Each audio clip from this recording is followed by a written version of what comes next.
नवी मुंबईतील एपीएमसी मार्केटमध्ये काम करणाऱ्या कष्टकरी माथाडी कामगारांचं राहणीमान आता उंचावणार आहे। माथाडी कामगारांना लवकरच चाळीतून थेट 40 मजल्याच्या टॉवरमध्ये घर मिळणार आहे। घणसोलीत माथाडी कामगारांच्या 100 चौरस फुटाच्या घरांचा पुनर्विकास होणार असून त्यांना 450 चौरस फुटाचं अलिशान घर मिळणार आहे। त्यामुळे गेल्या 20 वर्षापासून वनरूम किचनमध्ये राहणाऱ्या माथाडी कामगारांमध्ये आनंदाचं वातावरण आहे। माझ्या मुलांना अभ्यास करायला आणि मिळत नाही ते हे फॅन बंद केले का असं गरम होतंय। 2-2 फॅन लावावे लागतात आम्हाला, तरी गरमी काय कमी होत नाही।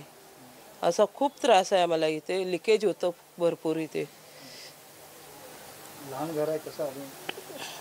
लहान म्हणजे भरपूरच आता हे लहान आहे। आता असं वाटतं मोठं होईल तर बरं आहे ना, आपल्याला मुलांचं चांगलं होईल। अभ्यास करायला त्यांना मिळत नाही। आता खूप वर्ष झालं, जवळजवळ 20 वर्ष झालं आम्ही इथे राहतोय।